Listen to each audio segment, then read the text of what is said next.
우리 오른손 들고 믿음의 고백 함께 선포하겠습니다. 나는 천지를 지으신 여호와께 복을 받는 자입니다. 아멘. 천지를 지으신 여호와께 복을 받는 우리 성도님 되기를 소망합니다. 우리 옆에 있는 성도님들하고 인사 한번 하겠습니다. 좌우 돌아보시면서 주님의 이름으로 사랑합니다 인사하겠습니다. 네, 주님의 이름으로 사랑합니다. 하나님께서 오늘도 우리에게 은혜 주실 줄 믿습니다. 이방인이었던 고넬료, 그리고 예수님의 제자 히브리 사람이었던 베드로, 하나님께서 은혜 주셔서 극적으로 만납니다. 이 만남 속에는요, 하나님의 주권과 하나님의 섭리가 있습니다. 그리고 하나님의 예정이 그 가운데 있습니다. 성령님께서 역사하셨습니다. 그리고 한 분 성령님이 일하셨습니다. 이렇게 고넬료 가정에 하나님의 말씀이 선포됩니다. 첫 번째로는 하나님은 외모를 보시지 않습니다. 그 가운데 믿음을 보십니다. 두 번째로는 우리의 구원은 하나님의 예정 가운데 이루어졌고 그 구원은 예수 그리스도로 말미암습니다. 그리고 마지막 세 번째로는 말씀이 선포되는 곳에 성령님이 임하는 것을 보면서 우리는 하나님의 말씀을 알게 됩니다. 지난주의 말씀 10장 45절 성경을 좀 보겠습니다. 10장 45절에 베드로와 함께 온 할례 받은 신자들이 이방인에게도 성령을 부어주심으로 놀랐다. 46절에 이는 방언을 말하며 하나님의 높임을 들었다. 아멘. 이들은 성령 세례를 받게 되고 물 세례도 받게 됩니다. 이것은 전적은 하나님의 은혜입니다. 오늘은 이렇게 초대교회에 엄청난 이방인의 선교의 문이 열린 것을 말씀으로 쭉 한번 살펴보고 그리고 몇 가지 은혜를 좀 간단하게 나눠보도록 하겠습니다. 오늘은요, 특별하게 이 누가복음, 이 사도행전의 저자 누가는요, 이 고넬료의 백부장의 사건을 한 번 기록한 다음에 또다시 베드로의 말로 서술을 하는데요, 오늘 11장 1절 성경을 좀 보겠습니다. 11장 1절 성경에 보면 보세요. 유대에 있는 사도들과 형제들이 이방인들도 하나님을 말씀을 받는다고 들었으니, 2절에 베드로가 예루살렘에 올라갔을 때에 할례자들이 비난하여 이르되 내가 무할례자의 집에 들어가 함께 먹었다 하니 라고 얘기를 합니다. 이때 당시에는 이스라엘 백성들은 어떤 생각만 갖고 있었냐면 유대인들만 선민의식이 있었고 율법을 지키는 자만, 그리고 할례 받은 자들만 하나님께서 구원을 베푸신다라는 생각이 있었습니다. 그러니까 이제 이 베드로 목사님이 여기서의 사역을 마무리하고 예루살렘에 올라가니까 11장 1절에 유대에 있는 사도들과 형제들이 이방인들도 하나님의 말씀을 받았다는 것으로 놀랍니다. 지금은 이방인에게 하나님의 복음이 증거되고 그들도 예수님 믿는 것이 자연스럽지만 이때 당시에는 그것이 굉장히 어려웠던 시기였습니다. 2절에 베드로가 예루살렘에 올라갔을 때에 할례자들이 비난을 합니다. 왜 비난을 하냐면 3절에 내가 무할례자의 집에 들어가 함께 먹었다. 즉 우리들은 할례를 받고 율법에 속한 자들인데 너는 율법에 속하지 않은 자들과 함께 밥을 먹었지 않느냐라고 이야기를 합니다. 이제 베드로가 4절 말씀에 해석을 해주죠. 베드로가 그들에게 이 일을 차례로 설명을 합니다. 성경은 저는 의도적으로 이것을 두 번 기록했다고 생각하는데 자세하게 이야기합니다. 한번 읽어보겠습니다. 5절에 보면 이르되 내가 욥바시에서 기도할 때에 황홀한 중에 환상을 보니 큰 보자기 같은 그릇이 내 귀에 매여 하늘로부터 내리어 내 앞에까지 드리워졌다. 하늘에서 보자기가 내려온 것을 봅니다. 6절에 이것들을 주목하여 보니 땅에 네 발 가진 것과 들 짐승과 기는 것과 공중에 나는 것이 보이더냐. 여기에서는 아마도 뱀이나 돼지, 그리고 하늘에서 먹지 말아야 할 것을 율법적으로 먹지 말아야 할 음식들이 보인 것으로 보입니다. 그런데 오늘 말씀 가운데 환상이 보여주는데 7절 말씀이 뭐라고 이야기하냐면 또 들으니 소리가 있어 이르되 베드로야 일어나 잡아 먹으라 라고 이야기를 합니다. 유대인들은 이때만 하더라도 이렇게 하나님께서 금하신 음식을 먹지 말라고 배웠기 때문에 안 먹었었는데 하나님께서 말씀하시는 것은 이것을 잡아 먹으라 하는 것은 이방인의 선교의 문이 열리는 것을 이야기합니다. 8절에 내가 이르되 주님 그럴 수 없습니다. 속되거나 깨끗하지 아니하는 입을 결코 내 입에 들어간 적이 없습니다 라고 이야기를 합니다. 9절 말씀에 또 하늘에서부터 두 번째 소리가 있어 내게 이르되 하나님이 깨끗하게 하신 것을 내가 속되다고 하지 말라. 즉 하나님께서는 이방인의 구원의 계획을 가지고 계셨고 그들을 구원코자 작정하셨습니다. 10절에 이런 일이 3번 있은 후에 모든 것이 다 하늘로 끌려 올라갔습니다. 11절에 마침 세 사람이 내가 유숙한 집에 있으니 가이사랴에서 내게 보낸 사람이라. 이 모든 것이 성령님의 은혜로 진행됨을 베드로는 이야기합니다. 12절 말씀에 성령이 내게 명하사 아무 의심하지 말고 함께 가라 하심에 이 6 형제도 나와 함께 가서 그 사람의 집에 들어갔다라고 이야기를 합니다. 13절에 그가 우리에게 말하기를 천사가 내 집에 서서 말하되 내가 사람을 욥바에 보내어 베드로라는 시몬을 청하라 라고 이야기하면서 예루살렘 교회의 현지 지도자들에게 이렇게 선교 보고를 하게 됩니다. 오늘 말씀을 통해서 간단하게 3가지만 말씀을 좀 나누어 보기를 원하는데, 첫 번째로 좀 기억할 것은 뭐냐면 말씀의 능력이 있고 말씀이 있는 곳에 성령님이 임재한다는 것을 꼭 기억하시기를 바랍니다. 우리가 반드시 기억해야 될 것은 뭐냐면 예수 그리스도께서 말씀 위 되셔서 육신이 되어주시고 우리 안에 거하시는 것을 우리는 믿습니다. 그리고 그 말씀 가운데 성령님이 계십니다. 우리 성도님들 잘 아시는 것처럼 성경은요, 아는 만큼 은혜가 임해요. 이건 참 신기한데 세상의 지식은요, 내가 아는 것을 다른 사람이 이야기하면 질려버리고 듣기가 싫거든요. 그런데 내가 아는 것을 설교 시간이나 성경에 이야기하면 귀가 쫑긋하게 됩니다. 그래서 목사님들 설교할 때 저도 레위기라든지 열왕기 상하라든지 이런 어려운 말씀들을 하지 않으려고 하는 게 뭐냐면, 그러한 어려운 것들을 접하면 우리 성도님들의 반응이 조금 차갑기 때문에 그렇습니다. 말씀은 참으로 능력이 있어서요, 우리에게 임하시는데, 정말로 목사님들이 매일매일 말씀을 묵상하고 들으라고 하는 이유가 뭐냐면, 내가 아는 말씀을 목사님이 설교할 때는 우리에게 은혜가 되기 때문에 그렇습니다. 오늘 말씀은 베드로가 설교하면서 성령님이 임하신 모습을 이제 14절부터 기록하고 있습니다. 14절 이제 성경 보겠습니다. 보세요. 그가 너와 내 집이 구원을 받을 말씀을 내게 이르리라 함을 보았거늘. 여기에서 말씀이 임하는 것을 너와 내 온 집의 구원을 받을 말씀이라고 이야기하고요. 그 다음에 15절에 내가 말을 시작할 때에 성령이 그들에게 임하시는 시기를 처음 우리에게 하신 것과 같았다. 즉 오순절 성령이 임했던 것 같은 성령님이 임했다고 이야기하고요. 16절 말씀에 보면 내가 주의 말씀에 요한은 물로 세례를 베풀었으나 너희는 성령으로 세례를 받으리라 하신 것이 생각났다라고 이야기를 합니다. 즉 베드로가 설교를 할 때에 요한은 물로 세례를 베풀었지만 너희들은 성령으로 세례를 베풀었다라는 것을 이야기하는 것은, 이것은 예수님의 승천하실 때에 예수님의 제자들에게 말씀하신 것, 바로 사도행전 1장 4절과 5절의 말씀입니다. 사도행전 1장과 4절과 5절 말씀을 보세요. 사도와 함께 모이사 그에게 분부하여 이르시되 너희는 예루살렘을 떠나지 말고 내게서 들은 바 아버지께서 약속하신 것을 기다리라. 요한은 물로 세례를 베풀었으나 너희는 몇 날이 못되어 성령으로 세례를 받으리라 하셨느니라. 아멘. 즉 베드로는 예수님의 말씀이 기억났고 그 기억한 말씀을 떠오릅니다. 그리고 하나님께서 성령으로 세례를 베풀어 주실 것을 그들에게 공포합니다.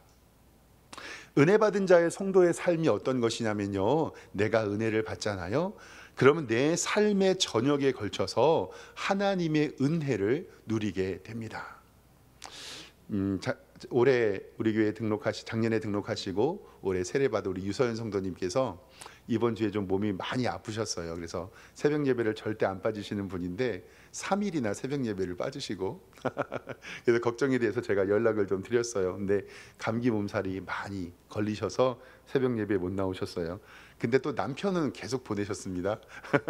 그래서 남편은 계속 교회 나오시는데 이제 걱정에 대해서 제가 문자로 몸 좀 어떠시냐고 이렇게 얘기를 드렸더니 목사님 많이 좋아졌다고. 근데 제가 우리 유서연 성도님의 문자를 받으면서 감동한 게 있어요. 왜 감동이 됐냐면 성경개요 시간에 10계명을 가르쳐 드렸거든요. 그 10계명 가운데서 10가지의 계명을 다 외우죠. 그중에서 4계명이 안식일을 지켜 거룩히 행하라라는 말씀이거든요. 성경개요 시간에 주일이 어떤 의미고 성경개요를 통해서 우리가 안식일을 어떻게 지켜야 하는지를 알려드렸던 기억이 납니다. 근데 이제 제가 어제 카톡으로 문자를 좀 보내드렸더니 이렇게 저한테 답장이 왔어요. 목사님, 내일 예배 드리러 가려고 꼼짝 않고 집에만 있습니다.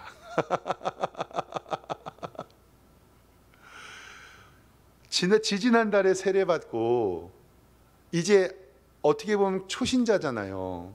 근데 자기가 몸이 아파서 교회 못 가는 것이 너무나 속상한 거예요. 그러니까 자기가 몸이 아파 죽겠는데 3일 동안에 어디 다니지도 않고 목사님 내일 주일날 교회 가려고 어디도 안 가고 집에만 꼭 붙어 있습니다. 내일 교회에서 뵙겠습니다 라고 얘기를 하는데 우리 장로님이나 권사님이나 안수 집사님들은 늘 그러시니까 감사하죠. 근데 새가족 입술에서 이러한 신앙의 고백이 나오는데 안식일을 지켜 거룩히 행하라. 이제는 나의 건강과 나의 삶이 어디에 초점이 맞춰져 있는 거예요? 주일에, 교회에 초점이 맞춰져 있는 거예요. 그러면서 제가 이 문자를 바라보면서 참 하나님께서 또 목회자를 이렇게 일하시는구나 정말 감사했습니다. 왜냐면요, 은혜를 받는 성도들은 하나님의 말씀이 이렇게 생각날 수밖에 없다는 거예요. 힘들고 지칠 때 하나님의 말씀으로 위로받고 그 말씀이 기도가 되어 하나님의 은혜가 넘치기를 주님의 이름으로 축원합니다. 사도 베드로도요, 하나님의 복음을 증거할 때 예수님께서 승천하시기 전에 너네 좀만 기다려 내가 성령을 선물로 줄게라고 했던 하나님의 말씀이 기억났다라고 생각합니다. 여러분들에게 하나님의 말씀이 풍성하게 임하여서 하나님의 능력으로 영광 돌리는 여러분들 되시기를 주님의 이름으로 축원합니다. 두 번째로는요, 하나님이 하시는 일을 사람이 막을 수는 없습니다. 인생을 살다 보면요, 인간이 연약하다라는 것을 인정할 수밖에 없습니다. 정말로 내가 아무리 하고 싶어도요, 하나님께서 막으시면 못하더라고요. 그리고 내가 하기 싫어도 하나님이 시키시면 어쩔 수 없이 하게 되는 것이, 이것이 바로 우리의 역사입니다. 이것을 우리는 하나님의 섭리라고 이야기를 하는데, 잠언 16장 9절과 잠언 3장 6절 말씀을 좀 보겠습니다. 사람이 마음으로 자기의 길을 계획할지라도 그의 걸음을 인도하시는 이는 여호와시니라. 너는 범사의 그를 인정하라. 그리하면 내 길을 지도하시리라. 아멘. 사랑하는 성도 여러분, 솔직히 말해가지고요, 여태까지 여러분들의 계획대로 다 된 거 있으십니까? 저는 계획대로 됐으면요 60만 성도의 담임 목사 농담입니다.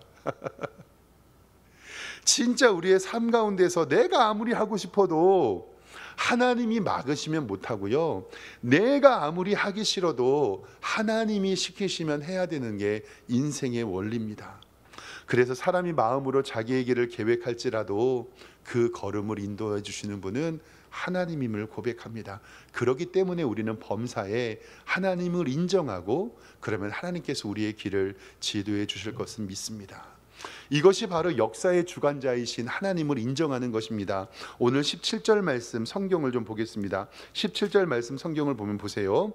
그런즉 하나님이 우리 주 예수 그리스도를 믿을 때에 주신 것과 같은 선물을 그들에게서 주셨는데 내가 누구이기에 하나님을 능히 막겠느냐 하더라. 아멘. 우리가 예수 그리스도를 믿고 성령 세례 받을 때의 그 성령님을 이 이방인인 고넬료의 가정에도 주는데, 하나님께서 하시는 일을 인간이 막을 수 있다는 거예요, 없다는 거예요? 없다는 겁니다. 할레파 유대인들 마음속에는 어떤 것이 있었냐면요, 할레파 유대인이라고 얘기하는 바리새인들이 많았거든요. 율법 학자들, 배움이 많은 사람들, 지금으로 이야기하면 사법고시 보고 서울대 나왔던 사람들이 다 그 가운데 있었었는데, 왜 이들이 베드로를 그렇게 무시했냐면요, 베드로는 유대의 바리새파 출신이에요, 아니에요? 아닌 이자예요. 그냥 동네에서 금을 깃는 어부였고, 사도행전 4장 13절에 뭐라고 얘기하냐면 이들은 본래 무엇이 없는 사람이라 그래요? 학문이 없는 사람이라고 얘기하거든. 그러니까 예루살렘 공회에 있던 성도들은 예수님의 제자, 수제자였던 베드로를 인정하지 않았어요. 왜냐하면 아유, 저것들 배움도 없고 율법도 모르고 그냥 돌아다니기만 하는 놈들. 근데 왜 화가 더 났냐면 자기 나라를 지배하고 있는 로마의 고급 장교가 이 베드로 앞에서 어떻게 했어요? 무릎을 꿇었잖아요. 그러니까 이 이야기를 들으니까 베드로의 지도자층에 있었던 사람들은 벨이 꼬입니까 안 꼬입니까? 꼬이는 거예요. 그러니까 왜 니네가 뭔데 가서 밥 먹고 세례를 주냐? 근데 베드로가 하는 말은 17절 다시 보겠습니다. 그런즉 하나님이 우리 주 예수 그리스도를 믿을 때에 주신 것과 같은 선물을 그들에게서 주셨는데 내가 누구이기에 하나님의 일을 능히 맡겠느냐. 아멘. 사랑하는 성도 여러분, 저도 우리 교회에 이러한 하나님의 일하심이 넘치는 교회 되기를 주님의 이름으로 축원합니다. 하나님께서 우리 교회에 이러한 성령의 열매 반드시 주실 줄 믿습니다. 마지막 세 번째로는요, 간단한 진리인데요, 회개하면 누구나 구원받습니다. 이것은 바로 예수님 믿으면 누구나 구원을 받는다는 우리의 진리입니다. 오늘 말씀 성경 18절 마지막 절을 보면 이렇게 기록합니다. 그들이 이 말을 듣고 잠잠하여 하나님께 영광을 돌려 이르되 그러면 하나님께서 이방인에게도 생명을 얻는 회개를 주셨도다. 아멘. 이제 이 일이 하나님이 하시는 일을 인정하고 맞다, 이것은 하나님이 이방인에게 생명을 얻는 회개를 주신 것이다 라고 고백하는 것입니다. 당시 예루살렘의 교회 지도자들은 편견과 고정관념들이 있었습니다.